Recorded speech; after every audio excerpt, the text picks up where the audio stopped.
أعوذ بالله من الشيطان الرجيم بسم الله الرحمن الرحيم رب اشرح لي صدري ويسر لي أمري واحلل عقدة من لساني يفقه قولي رب زدني علما.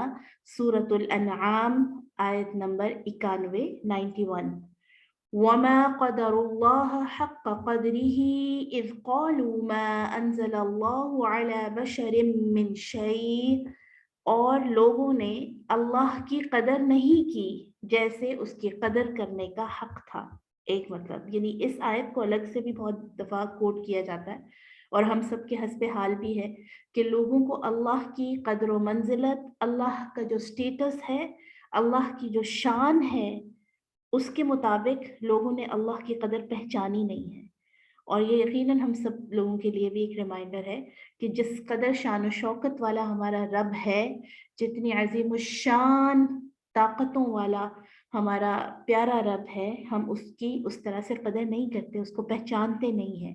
اور اللہ نے اپنی پہچان کے لیے ہی، اپنی شان کے تعارف کے لیے ہی اپنے انبیاء اور جو وحی ہے اور کتابوں کا سلسلہ بھیجا. قرآن ہمیں اللہ کی پہچان سمجھاتا ہے، قرآن ہمیں اللہ کی قدر کرنے کا طریقہ سکھلاتا ہے. دوسرا اس کا جو مطلب اس آیت کے حوالے سے ہے کہ لوگوں کو اللہ کی قدرت کا اندازہ ہی نہیں ہوا. کن لوگوں کو؟ جنہوں نے اذ قالوا، جن لوگوں نے کہا ما انزل اللہ علی بشر من شیء، اللہ نے کسی انسان پر کوئی کتاب نازل نہیں کی. یہ یہود و نصارہ کی طرف اور خاص طور سے یہود کی طرف اس آیت کا اشارہ ہے کہ قریش مکہ اور کفار مکہ، چونکہ یہودی مدینہ میں اور مکہ میں خاص طور سے پہلے سے آباد تھے، مکہ کے ارد گرد اور مدینہ میں بھی. عرب میں یہودیوں کی ایک خاص منزلت تھی، ان کا ایک خاص سٹیٹس تھا. ان کی جو ریلیجوسٹی ہے یا ان کے پاس جو ان کا مذہب تھا اس کی وجہ سے، کیونکہ اس وقت میں جو آس پاس لوگ تھے اور مکہ کے اندر بھی آپ کو پتا ہے کہ بت پرست تھے، اور بت پرست جو ہیں ان کے پاس کوئی ریلیجس فاؤنڈیشن نہیں تھی، ان کے پاس کوئی بنیاد نہیں تھی کہ کن بیسس پر وہ بتوں کی پوجا کرتے ہیں. ٹھیک ہے، اس کے مقابلے میں یہودی جو ہیں وہ ایک خدا کی عبادت کرتے تھے، پلس ان کے پاس وحی بھی موجود تھی، کتاب بھی موجود تھی، چاہے انہوں نے بدل لی ہوئی تھی، چاہے انہوں نے اس میں رد و بدل کر لیا تھا، لیکن تھی تو صحیح نا ان کے پاس وحی. اس وجہ سے وہ اپنے آپ کو ویسے ہی بہت یعنی دوسروں سے ممتاز اور منفرد تصور کرتے تھے، اور لوگوں کو یہ جتلاتے تھے کہ ہم تم سے الگ ہیں، منفرد ہیں، ہم تمہارے اوپر ایک درجہ بلند رکھتے ہیں. تو اس لیے نبی صلی اللہ علیہ وسلم کے حوالے سے بھی کفار مکہ انہی سے جا کر پوچھتے تھے کہ یہ جو کہہ رہے ہیں محمد صلی اللہ علیہ وسلم کہ ہم پر وحی آتی ہے، مجھ پر وحی آتی ہے، تو کیا یہ سچ ہے؟ تو وہ آگے سے جواب دیتے تھے، ظاہراً ان کو تو پتا تھا کہ وحی ہے یہ، اور تورات میں بھی ذکر تھا، انجیل میں بھی ذکر تھا کہ آخری نبی آئے گا، ابھی وحی مکمل نہیں ہوئی. لیکن عناد کی وجہ سے اور جو ان کے دلوں میں حسد تھا اس کی وجہ سے وہ کہتے تھے نہیں نہیں، اللہ نے کبھی کسی انسان پر کوئی چیز نازل نہیں کی، اس سے پہلے انسانوں پر اس طرح کی وحی نازل نہیں ہوئی. قل من انزل الكتاب الذي جاء به موسیٰ، آپ ان سے پوچھئے کہ پھر وہ کتاب کس نے نازل کی جو موسیٰ لے کر آئے تھے. نورا وہدی للناس، جو لوگوں کے لیے ہدایت اور روشنی تھی. تجعلونہ قراطیس، تم نے اس کے مختلف پارٹس کیے ہوئے ہیں، تم نے ان کو قراطیس جو ہے قرطاس کی جمع ہے، یعنی تم ان کے نا مختلف پورشنز بنا کے رکھتے ہو، ورک کیا ہوا ہے، الگ الگ کیا ہوا ہے کہ کچھ احکامات اور کچھ چیزیں چھپا دینی ہے اور کچھ جو ہے وہ لوگوں کے سامنے ظاہر کرنی ہے جو اپنے فائدے کی ہیں. تبدونہا، کچھ یعنی حصہ اس کا ظاہر کرتے ہو، وتخفون کثیرا، اور بہت سا حصہ تم چھپا لیتے ہو. اور یقیناً جو حصہ چھپاتے تھے وہ وہی تھا کہ جس میں آئندہ نبی کے آنے کی بشارتیں تھیں، وحی الہی کے ابھی ختم نہ ہونے کے احکامات تھے، یا پھر وہ احکامات تھے جو لوگوں کو جن پر عمل کرنا مشکل لگتا تھا. وَعُلِّمْتُم مَّا لَمْ تَعْلَمُوا، اور تمہیں اس موسیٰ علیہ السلام کی کتاب کے ذریعے جو اللہ نے، تم کہہ رہے ہو کہ انسانوں پر اس سے پہلے کوئی چیز ایسی نازل نہیں ہوئی، تو پھر کس نے نازل کی موسیٰ پر جو کتاب، کہ اس کے ذریعے سے تمہیں وہ سکھایا گیا جو تمہیں نہیں پتا تھا. انتم ولا آباؤکم، نہ تمہیں اور نہ تمہارے آبا و اجداد کو. قل اللہ، آپ کہہ دیجئے یقیناً اللہ نے. ہے نا. یعنی خود اپنے سوال کا جواب اللہ تعالیٰ بتا رہے ہیں کہ اللہ نے ہی نازل کی نا اس سے پہلے کتابیں. ثم ذرهم فی خوضهم یلعبون، پھر انہیں چھوڑ دیجیے اپنی بحث میں، خوب دلیلوں کے ساتھ کھیلتے پھرتے ہیں. ٹھیک ہے، یعنی یہ جو دلیلیں دیتے ہیں کہ نبی صلی اللہ علیہ وسلم پر جو وحی ہے یہ انہوں نے خود سے بنانی ہے، آیات جو ہیں یہ من جانب اللہ نہیں ہے، تو ان کو چھوڑ دیجیے، یہ اپنی بحث میں جیسے چاہے پھرتے رہیں. وَهَذَا كِتَابٌ، اور یہ کتاب قرآن مجید، انزلناہ، جسے ہم نے نازل کیا.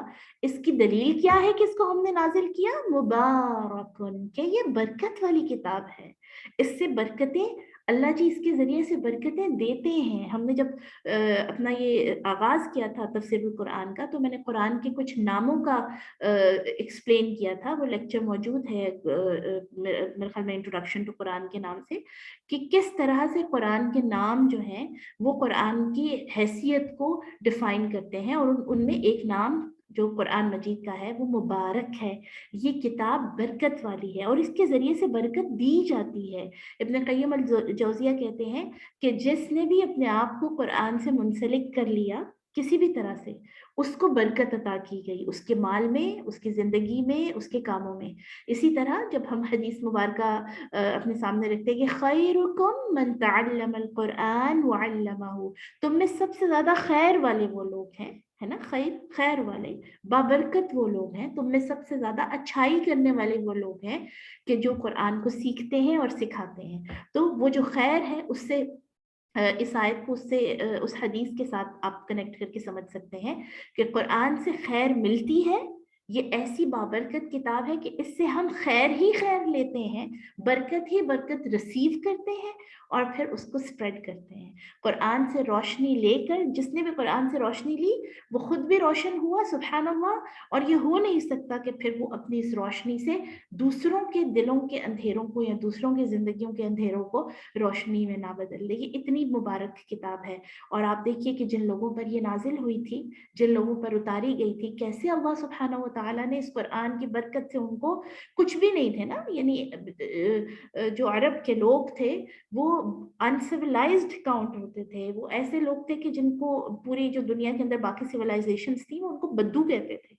ابھی بھی یہ اکثر لفظ سننے میں آتا ہے نا، بدو، عرب کے بدو.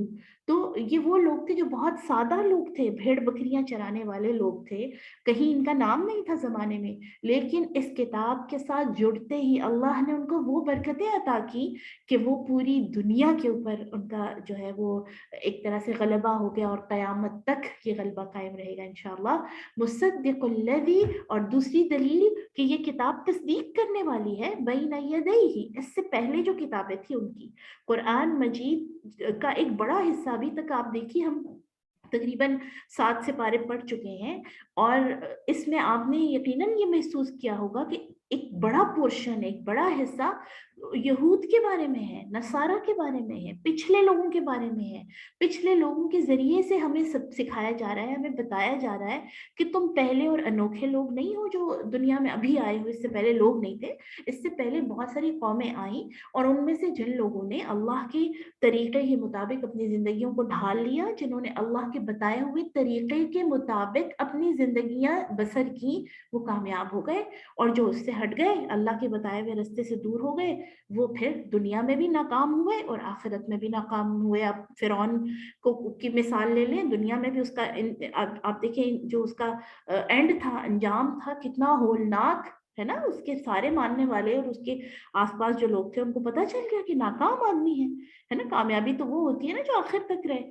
تو اسی لیے یہ کتاب جو ہے یہ اپنے سے پہلے تمام جو کتابیں ہیں کسی کو ڈینائی نہیں کرتے. ہم بینگ اے مسلم پچھلی کتابوں پر ایمان رکھنا ہمارا جو اسلام ہے، ہمارا جو ایمان ہے اس کا حصہ ہے. ہم مسلمان ہو ہی نہیں سکتے جب تک ہم اس چیز پر یقین نہ کریں کہ قرآن سے پہلے بھی وحی نازل ہوئی، تورات کی شکل میں، انجیل کی شکل میں، زبور کی شکل میں، بہت سارے صحیفوں کی شکل میں. اور دس از دا فاؤنڈیشن، یہ وہ فاؤنڈیشن ہے جو انٹرفیتھ ہارمنی کو اور جو دوسرے ادیان کے لوگ ہیں, دوسرے مذاہب کے لوگ ہیں, ان کے ساتھ ہمیں مزید کنیکٹ کر سکتی ہے کہ ہماری کتاب قرآن, آپ کی ہی جو کتابیں آپ لوگوں پر جو نازل ہوئی, اسی میسج کو کنٹینیو کرنے کے لیے یہ کتاب بھیجی گئی, کوئی الگ سے اس کا میسج نہیں ہے. وَلِتُنذِرَ أُمَّ الْقُرَىٰ وَمَنْ حَوْلَهَا, اور تیسری دلیل کہ یہ کتاب ہم نے نازل کی تاکہ آپ ڈرائیں ام القرا, اہل مکہ کو. ام القرا کا مطلب عربی زبان میں یعنی تمام بستیوں کی جو سینٹر میں ہے. مکہ بیت اللہ کی وجہ سے, اس بات کو ہم پہلے بھی ڈسکس کر چکے ہیں کہ خانہ کعبہ کی وجہ سے, بیت اللہ کی وجہ سے سینٹرل پارٹ جو ہے وہ کنسیڈر کیا جاتا تھا اور ایک بزنس ہب تھا. کعبہ کی وجہ سے لوگ وہاں پر ہر طرح کے ادیان کے لوگ آتے تھے اور پھر وہاں بزنس ہوتے تھے, اور وہاں پر ایک میٹروپولیٹن سٹی تھا مکہ. اور اس وجہ سے اللہ سبحانہ و تعالیٰ نے, اللہ کی یہ حکمت ہے کہ مکہ کو جو ہے وہ منتخب کیا گیا اپنی آخری وحی کے لیے, اور عرب کے اس حصے کو جو ہے وہ چنا گیا. وَمَنْ حَوْلَهَا, جو اس کے ارد گرد کے لوگ ہیں, آپ ان کو ڈرائیے, آپ ان کو سمجھائیے, الرٹ کیجئے اس قرآن کے ذریعے سے. وَالَّذِينَ يُؤْمِنُونَ بِالْآخِرَةِ يُؤْمِنُونَ بِهِ, اور جو لوگ آخرت پر یقین رکھتے ہیں, جن کو پتا ہے کہ ہم نے ہمیشہ نہیں رہنا دنیا میں, ہم نے اللہ کے سامنے پیش ہونا ہے, یہ زندگی ہمیشہ کی زندگی نہیں ہے. آپ دیکھیے, چاہے کوئی کسی بھی مذہب کو ماننے والا ہے, چاہے کوئی کسی مذہب کو نہیں بھی ماننے والا, ایتھیسٹ ہے, کسی بھی خدا کو نہیں مانتا, کسی بھی مذہب کو نہیں مانتا, موت کو تو مانتا ہے نا. یہ بات تو سب کو پتا ہے کہ ہم دنیا میں ہمیشہ نہیں رہنے والے, ہم نے ہمیشہ اس دنیا میں نہیں رہنا, واپس جانا ہے. اور یہ کویسچن ایسا ہے, یہ انسان کی نفسیات کے عین مطابق ہے کہ موت کے بعد کہاں جائیں گے, کیا ہوگا. دس کویسچن کین لیڈ ٹوورڈ ہدایہ. یہ جو کویسچن ہے, اس کا آنسر ڈھونڈتے ڈھونڈتے انسان جو ہے وہ یقیناً ہدایت کو پا جاتا ہے. کہ جو لوگ بھی آخرت پر یقین رکھتے ہیں, اور جن کو یہ پتا ہے کہ ہم نے دوبارہ زندہ ہونا ہے, اور پھر ہم مسلمانوں کو یہ پتا ہے کہ ہم نے جب زندہ ہونا ہے تو اپنی زندگی کا حساب دینا ہے, کہ جو ہم 60-70 سالہ زندگی گزار کے جائیں گے. یؤمنون بہ, وہ پھر اس قرآن پر بھی ایمان لے آتے ہیں. وہ پھر جب موت کے بعد کی زندگی کے اوپر یقین ہے تو پھر کیسے اس زندگی کے امتحان میں کامیاب ہونا ہے, کیسے آنسر کرنے ہیں اللہ سبحانہ و تعالیٰ کو, کیسے ہم نے اپنی اس زندگی کی تیاری کرنی ہے. تو اس کے لیے پھر ایک ہی فارمولا ہے, ایگریڈ اپون چیز ہے, یونیورسل چیز ہے, وہ ہے قرآن. وہ اس قرآن کو نہیں پھر چھوڑ سکتے. وَهُمْ عَلَى صَلَاتِهِمْ يُحَافِظُونَ, اور پھر وہ لوگ ہیں, یہ وہ لوگ ہیں کہ جن کو آخرت کی زندگی پر یقین ہے, اور جو قرآن سے جڑ جاتے ہیں وہ اپنی نماز کی حفاظت کرتے ہیں. وَمَنْ أَظْلَمُ مِمَّنِ افْتَرَىٰ عَلَى اللَّهِ كَذِبًا, اور اس سے بڑا ظالم کون ہے جو اللہ پر جھوٹ گھڑ لے, جو اللہ کے ذمہ جھوٹ لگا لے. او قال اوحی الی, اور یہ کہتے کہ میری طرف بھی وحی کی جاتی ہے. ابھی ہماری یہ جو پچھلی صدی گزری ہے, اب تک آپ دیکھیں کہ کتنے جھوٹے نبی آتے رہے ہیں, اپیئر ہوتے رہے ہمارے سامنے, کہ جو کہتے تھے ہم پر وحی نازل ہوتی ہے. تو بہت سارے لوگ جو ہیں وہ اس چیز کو آج کے دور میں بھی الہام کا نام دے لیتے ہیں, یا مختلف طرح کے اس کو نام دے کے کہ جی ہم پر بھی میسج آتے ہیں ہمیں اللہ کی طرف سے. تو اللہ جی فرمانے اس سے بڑا کون جھوٹا ہو سکتا ہے, کیونکہ وحی کا سلسلہ اب بند ہو گیا. نبی صلی اللہ علیہ وسلم کی بات اب وحی نہیں آئے گی کسی پر بھی, وحی ختم ہوگی, وحی کا سلسلہ ختم ہو گیا. او قال اوحی الی, یا وہ کہے کہ میری طرف وحی کی جاتی ہے. یا اس زمانے میں جو یہود تھے وہ کہتے تھے کہ ہم بھی ایسی, جو محمد صلی اللہ علیہ وسلم بتا رہے ہیں ایسی باتیں ہم بھی کر سکتے ہیں, ایسی آیات ہم بھی کر سکتے ہیں, ایسی چیزیں ہمارے پاس بھی ہیں. وَلَمْ يُوحَ إِلَيْهِ شَيْءٌ, حالانکہ ان کی طرف کوئی چیز نہیں بھیجی گئی.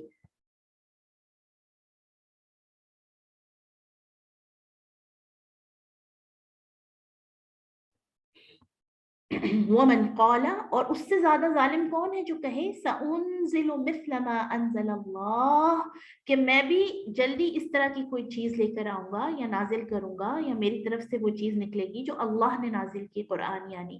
وَلَوْ تَرَىٰ إِذِ الظَّالِمُونَ, اور اگر آپ دیکھ لیں ان کو, ان ظالموں کو, یعنی کاش آپ دیکھیں کہ اس وقت ان کی کیا حالت ہوگی جو اتنی بڑی بڑی اللہ پہ باتیں کر جاتے ہیں.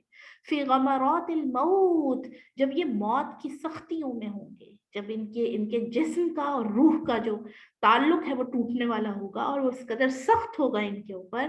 والملائکۃ باسطوا ایدیہم، اور فرشتے ان کی طرف اپنے ہاتھوں کو پھیلائے ہوئے ہوں گے.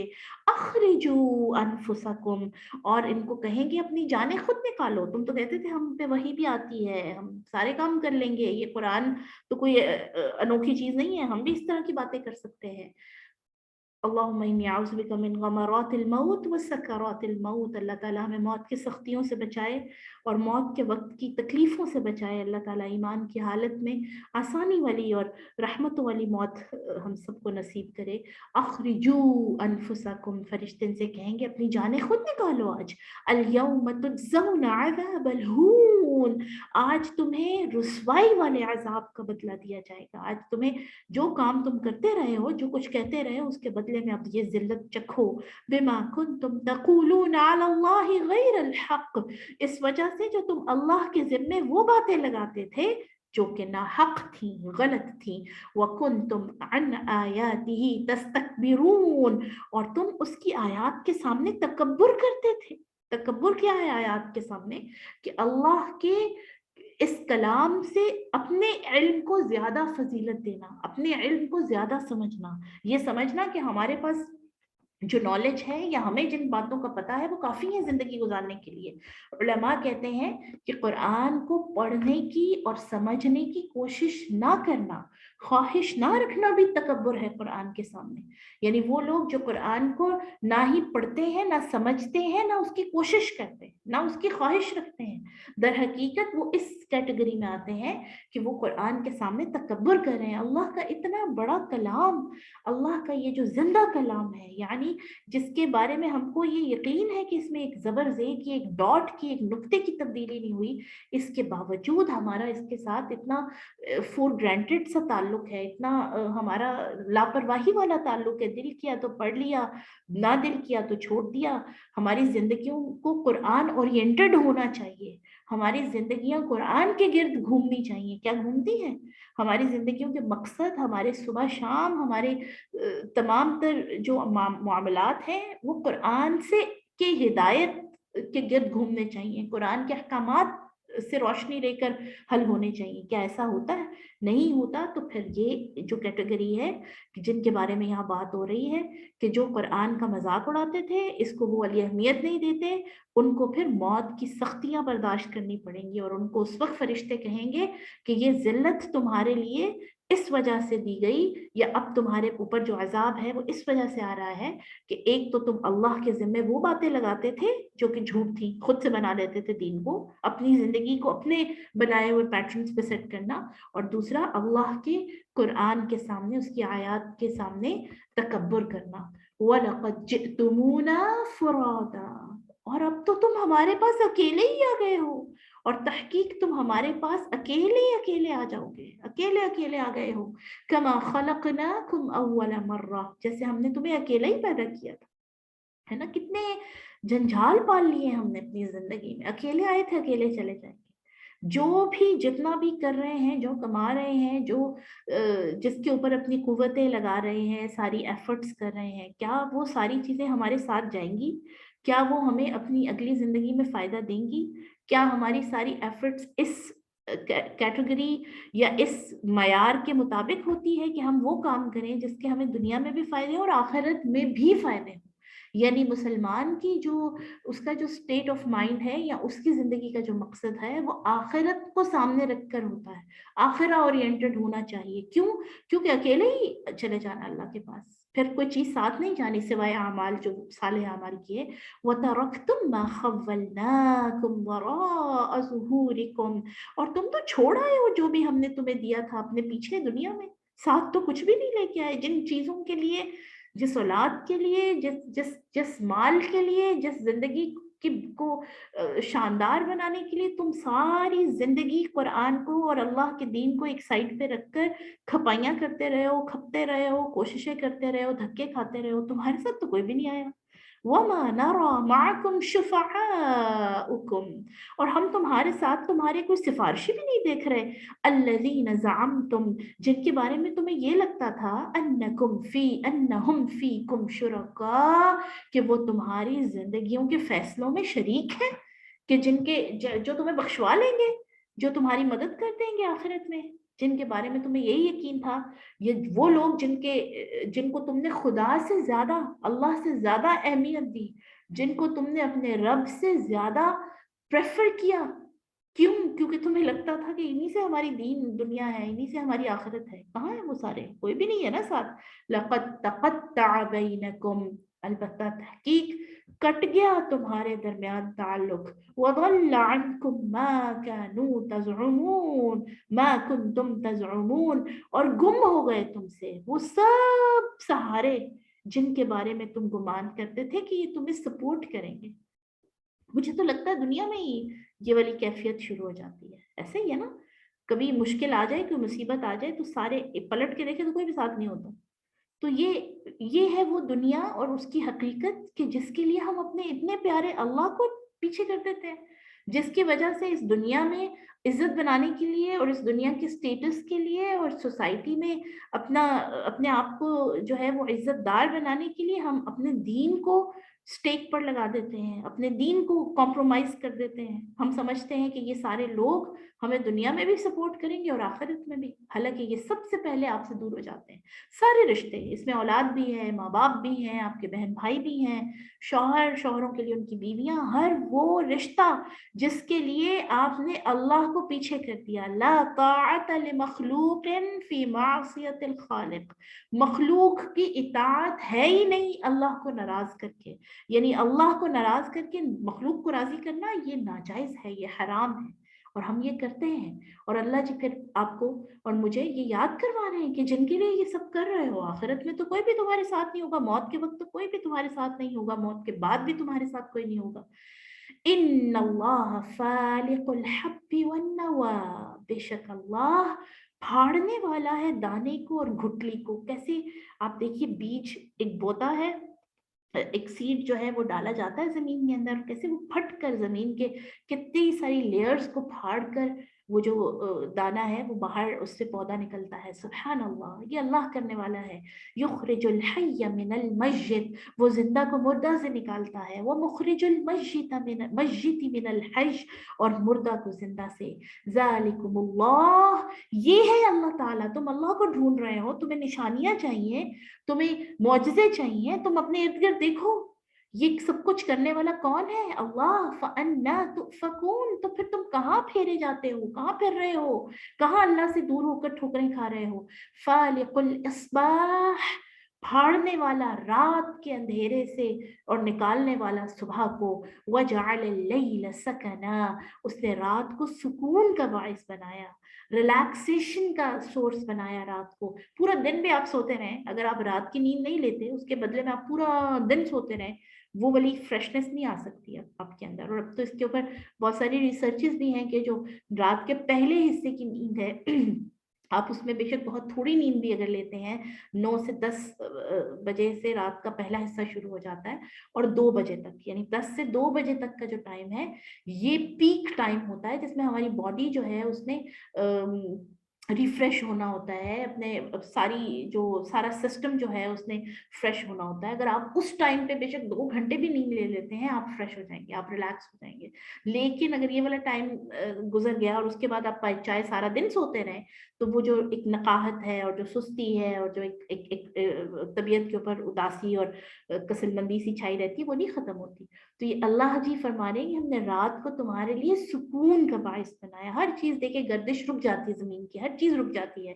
والشمس والقمر حسبانا، اور سورج اور چاند کو تمہارے حساب کتاب کے لیے بنایا، کہ مہینے، اور آپ دیکھیے لیونر منتھ، اب رجب الحمدللہ شروع ہو گیا ہے، ہمیں کتنی خوشی سے ابھی سے محسوس ہونا شروع ہو گئی کہ انشاءاللہ وہ مہینہ اللہ تعالیٰ اس مہینے تک ہمیں پہنچائے. اللہم بارک لنا فی رجب و شعبان وبلغنا رمضان، اللہ تعالیٰ ہمیں رمضان تک پہنچائے ایمان کی اور صحت کی حالت میں، اور اللہ ہماری زندگیوں میں اور ہمارے تمام رشتوں کی اور تمام اہل خانہ کی زندگیوں میں برکت عطا فرمائے کہ ہم رمضان مبارک تک صحت کی حالت میں پہنچے. اور کیوں ہمیں اس کا انتظار ہے؟ کیونکہ ہمیں پتہ ہے کہ یہ وہ مہینہ ہے جو ہماری روح کو خوراک مہیا کرتا ہے، جس سے ہم پورے سال کے لیے پھر فریش ہو جاتے ہیں. اتنی ضرورت ہے ہماری روح کو. یہ جو انر ایک آپ کو پیس فیل ہوتا ہے اور ایک خوشی فیل ہو رہی ہوتی ہے نا کہ رمضان آنے والا ہے، یہ آپ دیکھیے باڈی نے تو بیچاری کو تو کھانا بند ہو جائے گا، تو پھر یہ کس کو خوشی ہے، کس کی یہ جو فیلنگز ہمارے دماغ میں آ رہی ہوتی ہیں، یہ ہماری روح کی ہیں. کیونکہ روح کو وہ والی فیڈ چاہیے جو ہم رمضان میں خاص طور سے اس کو دے رہے ہوتے ہیں، اللہ کے ساتھ جڑ کر، اللہ کے قرآن کے ساتھ جڑ کر. تو یہ جو سورج اور چاند ہے یہ تمہارے حساب کتاب کے لیے مقرر کر دیا. آپ دیکھیں کوئی ادھر سے ادھر نہیں ہوتا. آپ کے پورے لیونر منتھس کا کیلنڈر، اسی طرح آپ کے جو دوسرے مہینے ہیں ان کا کیلنڈر، کوئی بھی ادھر سے ادھر چیز نہیں ہو پا رہی ہوتی. کیوں؟ کیونکہ اللہ نے ان کو مقرر کر دیا. سورج اور چاند کی ڈیوٹی ہے، وہ اپنی ڈیوٹی سے ہٹتے نہیں ہیں. سبحان اللہ. ذالک تقدیر العزیز العلیم. یہ بہت ہی غالب علم والے کا اندازہ ہے. سبحان اللہ. جب وہ سورج اور چاند کو ایک اتنے علم اور قدرت کے ساتھ چلا سکتا ہے تو تمہاری زندگیوں کو کیسے ایسے ہی چھوڑ دے گا کہ تم خود ہی اس کو سیٹل کر لو. وَهُوَ الَّذِي جَعَلَ لَكُمُ النُّجُومَ. وہی ذات جس نے تمہارے لیے ستارے بنائے. لِتَهْتَدُوا بِهَا فِي ظُلُمَاتِ الْبَرِّ وَالْبَحْرِ. تاکہ ان کے ذریعے تم خشکی اور سمندر میں اندھیرے، رات کے اندھیرے میں تم ان کے ذریعے سے اپنے آپ کو رستہ سجھاؤ. پہلے زمانے میں تو خاص طور سے ستاروں کے، ابھی بھی بہت سارے لوگ شاید اس چیز کا کوئی نالج رکھتے ہوں کہ ستاروں کے ذریعے سے ڈائریکشن سیٹل کی جاتی تھی. قد فصلنا الآیات. تحقیق ہم کھول کھول کر بیان کرتے ہیں تمہارے لیے اپنی نشانیوں کو. لقوم یعلمون. ان لوگوں کے لیے جو علم رکھتے ہیں، ان لوگوں کے لیے جو سوجھ بوجھ رکھتے ہیں، جن کو سمجھ ہے. وَهُوَ الَّذِي أَنشَأَكُم مِّن نَّفْسٍ وَاحِدَةٍ. وہی ذات ہے جس نے تمہیں ایک جان سے پیدا کیا. سب سے پہلے ایک ہی جان آدم علیہ السلام کو پیدا کیا گیا، اور اس کے بعد پھر یہ سارا سلسلہ شروع ہوا. فَمُسْتَقَرٌّ. اور پھر رہنے کی جگہ، وَمُسْتَوْدَعٌ. اور سپرد کرنے کی جگہ مقرر کی گئی. اب اس کے بارے میں علماء کہتے ہیں فَمُسْتَقَر کا مطلب ہے کہ دنیا میں کتنا ٹائم رہنا ہے، یعنی دنیا میں جو ٹیمپرری رہنے کی جگہ ہے. ٹھیک ہے، جتنا ٹائم ہم نے دنیا میں رہنا ہے وہ سب کا سب مقرر ہے. کہاں رہنا ہے، کس علاقے میں رہنا ہے، کس شہر میں جانا ہے، کتنے سفر کرنے ہیں، کتنی دیر کس جگہ پر رہنا ہے. It's all written. وَمُسْتَوْدَعٌ. اور سپرد کیے جانے کی جگہ. سپرد کیے جانے کی جگہ سے مراد یہ کہ قبر کہاں بننی ہے. سبحان اللہ. یعنی جب ہم پیدا ہوتے ہیں اسی وقت ہی ہماری قبر کی جگہ بھی مقرر ہوتی ہے. کبھی ہم آپ دیکھیے ایک لمحے کے لیے بھی سوچیں نا کہ قبر ہماری مقرر ہے. ہم تو دنیا کے لیے کتنی ساری ایفرٹس کریں اپنی قبر کو اچھا بنانے کے لیے، جس میں پتہ نہیں کتنے سال ہمیں رہنا پڑے گا نا. جب تک قیامت نہیں آتی قبر میں ہی رہنا ہے نا. اس کو اچھا بنانے کے لیے جس میں یقیناً ہماری دنیا سے زیادہ ادھر اسٹے ہے. دنیا میں اتنا اسٹے نہیں ہے ہمارا جتنا قبر کے اندر ہے. تو یہاں پر اتنے کم اسٹے کے لیے ایفرٹس ہماری دیکھیں، اور جہاں زیادہ اسٹے ہے اس کے لیے ایفرٹ زیرو، کوئی کوشش نہیں ہے. وہ مستودع یعنی جدھر سپرد کیا جائے گا. تو اللہ تعالیٰ ہمیں توفیق عطا فرمائے کہ ہم اپنی قبر کے لیے بھی کوششیں کریں. جو زمین سے اوپر رہائش کے لیے جو کوششیں ہیں اتنی ہی یا اس سے زیادہ ہی ہونی چاہیے نا اسٹے کے لحاظ سے. زمین کے نیچے جو ہماری جگہ ہے، اللہ تعالیٰ ہمیں اور ہمارے سارے اہل خانہ کو، تمام مسلمان کو اللہ تعالیٰ قبر کے عذاب سے بچائے. کتنا خوف آتا ہے قبر کا سوچتے ہی، اور اس وقت یقیناً یہ خوشی اور سکون کا باعث ہوگا وہ وقت جو ہم نے قرآن کے ساتھ لگایا ہوگا. اور قرآن قبر کے اندھیروں میں روشنی بن جائے گا. جتنا حصہ قرآن کا پڑھا ہے، جب تک آپ نے دین کو پڑھا ہے، اللہ کے جو تمام فرض کیے ہوئے اعمال ہیں ان کے علاوہ جو بھی ٹائم اللہ کے دین کو دیا ہے، وہ سارے کا سارا وقت روشنی بن جائے گا. اور قرآن کے حوالے سے خاص طور سے یہ بات آتی ہے کہ جتنا آپ قرآن کو تلاوت کرتے ہیں یا جتنا آپ قرآن پڑھتے ہیں، وہ پڑھا ہوا آپ کے ساتھ آپ کی قبر میں رہے گا. پھر یعنی آپ کو رفاقت مہیا کرے گا، آپ کو سکون مہیا کرے گا. ہر ایک چیز تو چلی جائے گی نا، اکیلے ہوں گے تو اللہ تعالیٰ ہمیں اس قرآن سے وہ والی دوستی کرنے کی توفیق عطا فرمائے کہ یہ ہمیں قبر میں ہمارا ساتھی بنے اور حشر میں انشاءاللہ۔ قد فصلنا الآیات، ہم تحقیق کھول کر بیان کر رہے ہیں آیات، لقوم یفقہون، ان لوگوں کے لیے جو عقل رکھتے ہیں، جو سمجھتے ہیں۔ وَهُوَ الَّذِي أَنزَلَ مِنَ السَّمَاءِ مَاءً، اور وہ ذات، اللہ کے بارے میں پوچھ رہے ہیں نا کہ اللہ کون ہے، تو اللہ تعالیٰ ان نشانیوں کے ذریعے سے اور جو آس پاس انسان کے بکھری ہوئی ہیں ان تمام نشانات کے ذریعے سے انسان کو سوچنے پر مجبور کر رہے ہیں کہ اللہ تعالیٰ ہے اور اللہ کی قدرت کیا ہے۔ وَهُوَ الَّذِي أَنزَلَ مِنَ السَّمَاءِ مَاءً، وہ ذات جس نے آسمان سے پانی نازل کیا، فَأَخْرَجْنَا بِهِ نَبَاتَ كُلِّ شَيْءٍ، اور پھر ہم نے اس پانی کے ذریعے سے ہر چیز بنائی، ہر چیز کی پیداوار جو ہے وہ کی۔ فَأَخْرَجْنَا مِنْهُ خَضِرًا نُخْرِجُ مِنْهُ حَبًّا، پھر ہم نے اسی پانی سے جو نبات پیدا کی اور اس نبات سے پھر سبزہ پیدا کیا، پھر ہم نکالتے ہیں اس سبزے سے دانے، متراکباً تہبتہ ومن النخل من طلعها قنوان، اور پھر ہم نے اسی سبزے سے، آپ دیکھیے کہ اسی نبات سے، اسی پانی کے ذریعے سے جو نباتات پیدا ہوتی ہیں ان میں سے کھجوریں پیدا کی، من طلعها، کہ ان کے جو شگوفے ہیں، ان کی جو برانچز ہیں، قنوان دانیہ، ان سے جو پھل جب لگتا ہے تو وہ بوجھ سے جھکے ہوئے ہوتے ہیں۔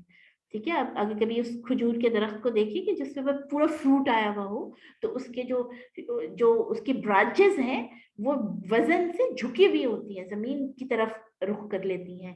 وَجَنَّاتٍ مِّنْ أَعْنَابٍ، اور باغات انگوروں کے، وَالزَّيْتُونَ، اور زیتون کے، وَالرُّمَّانِ، اور انار کے، مشتبہاً، یہ چیزیں آپس میں ملتی جلتی بھی ہیں، وغیرہ متشابہ، اور کچھ ایسی چیزیں ہیں جو بالکل الگ ہوتی ہیں، ایسے فروٹس ہیں جو کچھ ایک دوسرے سے ملتے ہیں، کچھ آپ دیکھیے جو بیریز کی فیملی ہے ساری ایک دوسرے سے، اسٹرابیری اور یہ ساری ایک دوسرے سے مل رہی، چیریز، اور ان کا کئی دفعہ ٹیسٹ بھی مل رہا ہوتا ہے، اور کچھ ایسے جو بالکل الگ ٹیسٹ ہے، الگ شکل ہے۔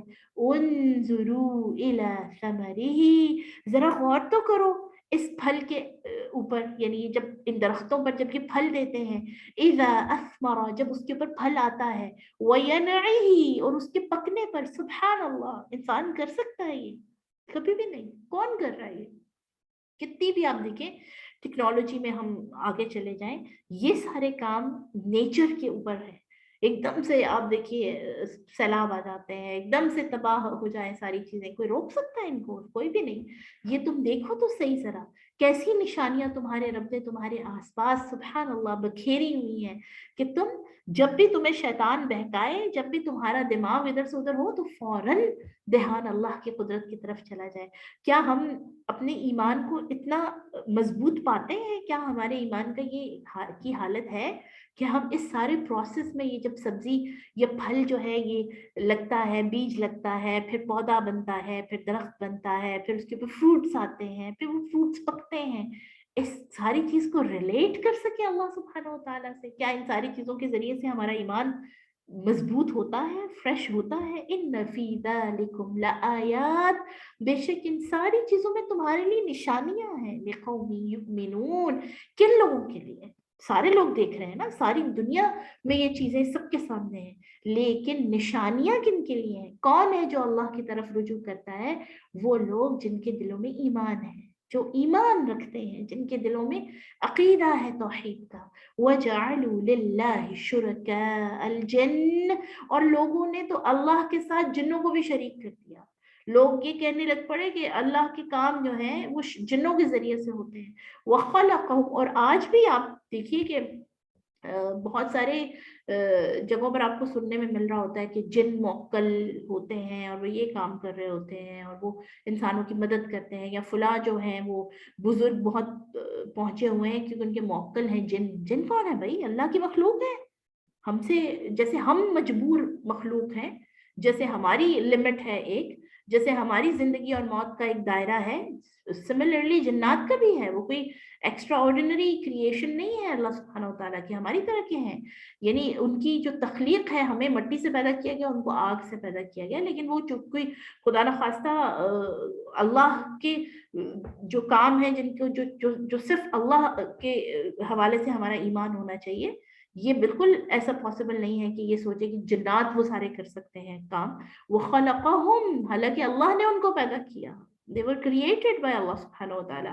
وَخَرَقُوا لَهُ بَنِينَ، اور لوگوں نے گھڑ لیے اللہ کے لیے بیٹے، وَبَنَاتٍ، اور بیٹیاں. لوگ یہ قریش مکہ کہتے تھے کہ فرشتے اللہ کی بیٹیاں ہیں.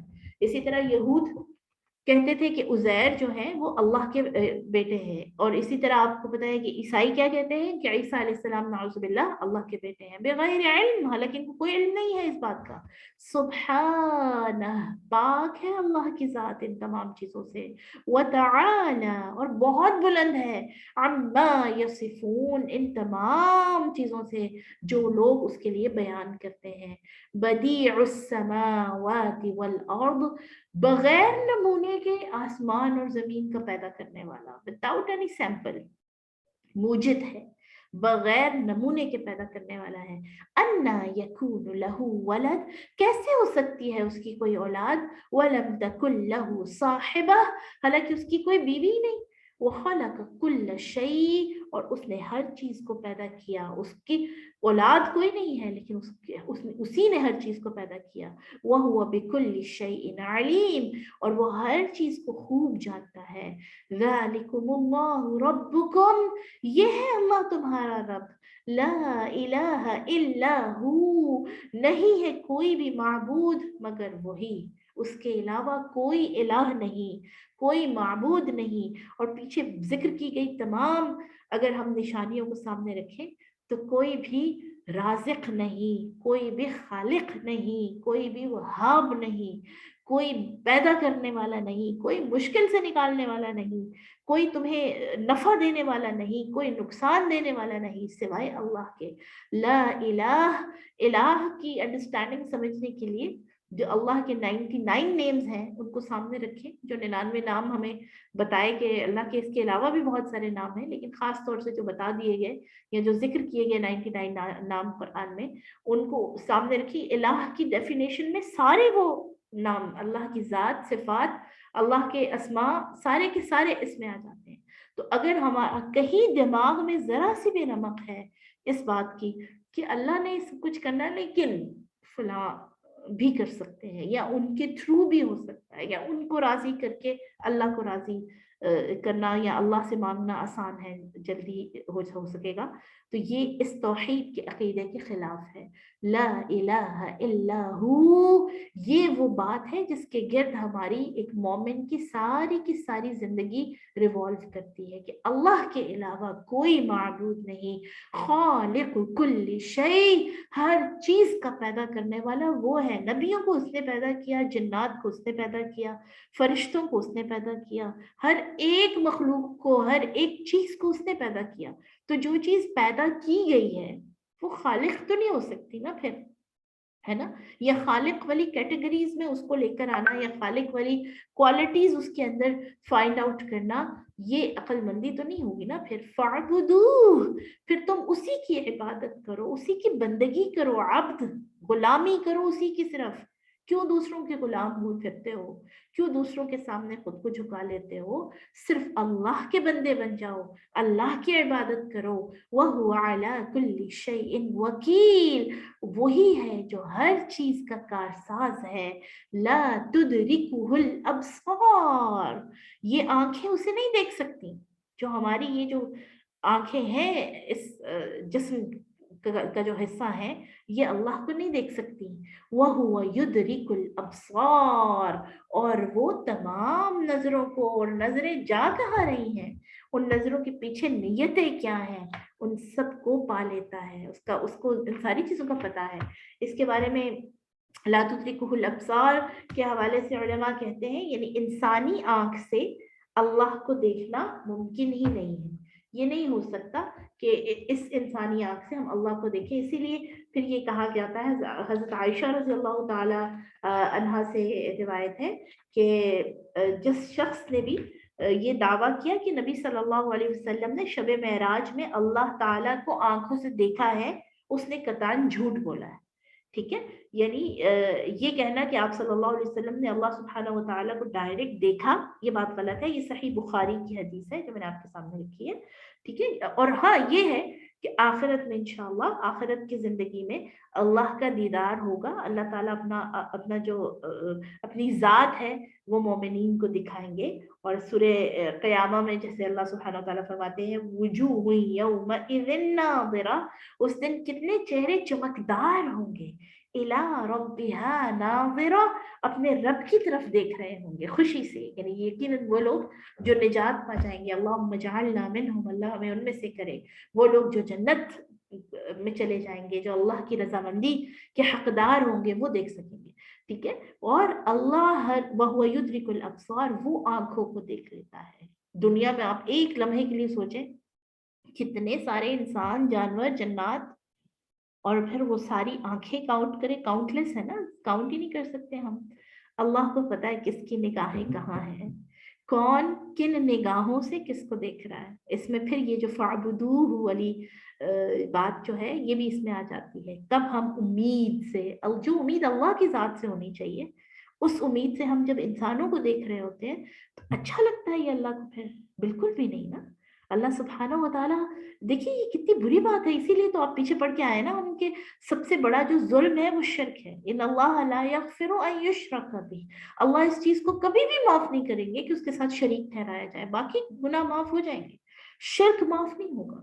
تو اللہ کی جب آپ کی ایک ایک آہٹ پر نظر ہے, اللہ کی آپ کی ایک ایک جنبش پر اس کی نظر ہے, اور پھر ہماری نظریں اللہ کو چھوڑ کر کہیں اور اٹک جائیں, کسی اور کی طرف چلی جائیں, یا ہم اپنی نظروں کو اللہ کے دین کے اوپر رکھنے کے بجائے, اللہ کی رضامندی تلاش کرنے کے بجائے یہاں وہاں گھماتے رہیں, تو یہ اللہ کو اچھی تو نہیں لگتی ہے نا بات.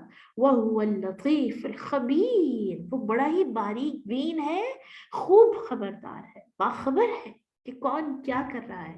قَدْ جَاءَكُمْ بَصَائِرُ مِنْ رَبِّكُمْ, تحقیق تمہارے پاس آ چکی کھلی دلیلیں, روشن دلیلیں تمہارے رب کی طرف سے. بصائر, آنکھیں کھول دینے والی چیزیں. بصائر بصیرت سے, یہ ابصار, بصائر, ابصر, یہ ایک ہی اس کا جو روٹ ورڈ ہے وہ ایک ہی ہے, بصر یعنی نظر, آنکھ, نگاہ. تو تمہاری آنکھیں کھول دینے والی چیزیں تمہارے پاس تمہارے رب کی طرف سے آ گئی ہیں. فمن ابصر, پھر جس نے اپنی آنکھیں کھولی, جس نے اپنے آپ کو الرٹ رکھا, جس نے دیکھ لیا ان تمام نشانیوں کے ذریعے سے, حق کو پا لیا, فلنفسہ, اس کے اپنے ہی بھلے کے لیے ہے. ومن عمی, اور جو اندھا بنا رہا, جس نے آنکھیں بند رکھی یہ ساری چیزیں پڑھ کے بھی یا اللہ کا قرآن ہوتے ہوئے بھی, فعلیہا, تو اس کا نقصان اسی کے ذمہ ہوگا. وما انا علیکم بحفیظ, اور آپ کہہ دیجئے نبی صلی اللہ علیہ وسلم کو کہ میں تم پر کوئی نگران مقرر نہیں ہوں, میرا کام صرف پہنچانا ہے. وَكَذَلِكَ نُصَرِّفُ الْآيَاتِ, اور اسی طرح ہم پھیر پھیر کر بیان کرتے ہیں آیات کو. وَلِيَقُولُوا دَرَسْتَ, تاکہ وہ کہیں کہ تو نے کسی سے پڑھا ہوا ہے, کسی سے تو یہ باتیں پڑھ کر آتا ہے, یا تو نے یہ باتیں جو ہیں یہ پچھلے کتابوں سے پڑھ رکھی ہیں. کیونکہ میسج تو دیکھیں سیم ہے نا, انجیل کا بھی, تورات کا بھی, تمام جو آسمانی صحیفے تھے ان سب کا بھی جو میسج ہے, پیغام ہے, وہ تو توحید ہی ہے. ٹھیک ہے, تو یہ جو آیات ہیں اللہ تعالیٰ ہمارے کہ میں ان کو مختلف اینگل سے بار بار مختلف طریقے سے بیان کرتا ہوں تاکہ لوگ کہیں کہ تم نے تو کسی سے یہ کسی کتاب سے پڑھ کے آئے ہو. وَلِنُبَيِّنَهُ, اور تاکہ ہم بیان کریں ان باتوں کو, لِقَوْمٍ يَعْلَمُونَ, ان لوگوں کے لیے جو علم رکھتے ہیں کہ پچھلی تمام کتابوں کا بھی موضوع توحید ہی تھا, انبیاء ایک ہی میسج لے کر آئے. اتبع ما اوحی الیک من ربک, پیروی کیجئے نبی صلی اللہ علیہ وسلم اس وحی کی جو آپ کی طرف آپ کے رب کی طرف سے اتاری گئی. ان کی باتوں کو غور نہ کریں, ان کی باتوں کو کے اوپر سوچ سوچ کے اپنے آپ کو ہرٹ نہ کریں. لا الہ الا ہو, نہیں کوئی معبود مگر وہی. وَأَعْرِضْ عَنِ الْمُشْرِكِينَ, اور یہ جو مشرک ہیں ان سے دور رہا کیجیے, ان سے اعراض کیجیے, ان کو چھوڑ دیجیے ان کے حال پر. وَلَوْ شَاءَ اللَّهُ مَا أَشْرَكُوا, اور اگر اللہ کی مشیت نہ ہوتی تو یہ شرک ہی نہ کرتے. یعنی اللہ دیکھیں, جو یہ کہتے ہیں کہ ہمارے سامنے کوئی بڑی نشانی آ جائے, کوئی بہت بڑا معجزہ ہو جائے تو اس کے بعد ہم ایمان لے کر آئیں گے, یا جیسے یہود و نصارہ اور خاص طور سے مشرکین مکہ کو وہ سبق پڑھاتے تھے کہ نبی سے کہو عذاب آ جائے, ٹھیک ہے, فرشتے نازل ہو جائیں, فرشتوں کا ایک گروپ نازل ہو جائے, عذاب آ جائے تو, اور وہ آ کر آپ سے مطالبے بھی پھر کرتے تھے. تو اللہ فرماتا ہے کہ اگر میں نے اس ذریعے سے, یعنی ان کو کوئی بڑی نشانی دکھا کر, فرشتے دکھا کر, یا دوزخ دکھا کر, یا کوئی بڑا عذاب دکھا کر ایمان کی طرف لے کر آنا ہوتا تو مجھے تو کوئی نہیں روک سکتا نا. تو یہ میری مشیت ہے, اللہ کی جو تقدیر ہے, اللہ کی جو مشیت ہے کہ اس نے انسانوں کو سلیکٹ کرنے کا اختیار دیا ہے کہ وہ ہدایت کو سلیکٹ کرتے ہیں یا جو یعنی گمراہی کا رستہ ہے, جو ضلالت ہے, جو اللہ سے دور لے جانے والا رستہ ہے, اس کو اختیار کرتے ہیں. وَمَا جَعَلْنَاكَ عَلَيْهِمْ حَفِيظًا, ہم نے آپ کو ان کے اوپر نگران نہیں کوئی بنایا, محافظ نہیں بنایا. آپ یعنی اس چیز کے اوپر ٹینشن نہ لیں کہ یہ ایمان کیوں نہیں لے کر آ رہے. انہوں نے ایمان نہیں لے کر آنا, اگرچہ ان کے سامنے ہم کچھ بھی لے کر آ جائیں, کیونکہ یہ اللہ کی مشیت کے اکارڈنگ ہی نہیں ہے. ان کے دل ہدایت کے طلبگار نہیں ہے. وَمَا أَنْتَ عَلَيْهِمْ بِوَكِيلٍ, اور آپ ان پر کارساز نہیں ہیں, آپ کا کام صرف پہنچانا ہے, بتانا ہے. وَلَا تَسُبُّ الَّذِينَ يَدْعُونَ مِن دُونِ اللَّهِ, another rule for interfaith harmony. Interfaith, interreligious, بین المذاہب, یعنی تمام ادیان, تمام جو بھی آپ سے ہٹ کے سوچتے ہیں, وہ لوگ جو آپ کی طرح نہیں سوچتے, جن کا مذہب آپ کے مذہب سے نہیں ملتا جلتا, ان کے لیے ایک اور رول دیا جا رہا ہے کہ ان کو برا بھلا نہ کہو. ان معبودان باطلہ کو تم ان معبودوں کو جنہوں نے اللہ کے علاوہ لوگوں نے جو معبود بنائے ہوئے ہیں, ان کو گالی نہ دو, برا بھلا سب کہتے ہیں سین با کی شد کے ساتھ, یعنی بیڈ ورڈز کہنا, برے لفظ کہنا. تو ان لوگوں کو جن کو وہ پکارتے ہیں من دون اللہ, اللہ کے علاوہ, یعنی معبود جو انہوں نے بنائے ہوئے, ان کو برا نہ کہو. کیوں؟ فَيَسُبُّ اللَّهَ عَدْوًا بِغَيْرِ عِلْمٍ, تو پھر وہ بھی گالی دیں گے اللہ کو, وہ بھی برا کہیں گے اللہ کو بغیر علم کے. ٹھیک ہے, یعنی یہاں سے رول یہ بتایا جا رہا ہے کہ آگے چل کے انشاءاللہ سورہ حج میں بھی ہم پڑھیں گے کہ کوئی بھی ایسی جگہ جہاں پر لوگ عبادت کرتے ہیں اس کو آپ ڈیمولش نہیں کر سکتے, اس کو تباہ نہیں کر سکتے, چاہے جنگ ہے, چاہے کچھ بھی ہو جائے. مسلمانوں کے علاقے میں بھی اگرچہ ہے نا, مندر ہیں, ٹیمپلز ہیں, گردوارے ہیں, سنگوگز ہیں, آپ ان کو ختم نہیں کر سکتے. ان کو اگر وہ چلے گئے ہیں وہاں پہ, اس علاقے میں نہیں ہے, پھر تو چلے ختم کرنے میں اس میں کوئی حرج نہیں ہے. لیکن جو یعنی لیونگ ہیں, جہاں لوگ آتے ہیں عبادت کرنے کے لیے, ان کو تباہ نہ کریں, چاہے جنگ کی حالت میں بھی ہوں آپ. یہ یعنی وار ایتھکس جو اسلام کے ہیں اس میں ایک ایتھک ہے کہ جنگ کے دوران بھی جہاں عبادت کی جگہ ہیں ان کو آپ تباہ نہ کریں. کیوں؟ کیونکہ یہ ان کے سامنے جو غیر مسلمین ہیں, ان کے سامنے ایک برا امیج پہنچتا ہے اسلام کا. ٹھیک ہے, ان کے ساتھ اچھے طریقے سے بات کریں. ان کو آپ دیکھیے کہ تالیف قلب کے لیے, دلوں کو نرم کرنے کے لیے, زکوٰۃ کے اندر سے بھی حصہ نکالنے کا, وہ جو زکوٰۃ کے مصارف ہیں ان میں سے ایک یہ بھی ہے نا تالیف قلب, کہ دل نرم. وہ غیر مسلم جو آپ کو لگتا ہے کہ اسلام قبول کرنے کے قریب ہیں, تو ان کو مزید ان کے دلوں کے اندر اسلام کی محبت ڈالنے کے لیے,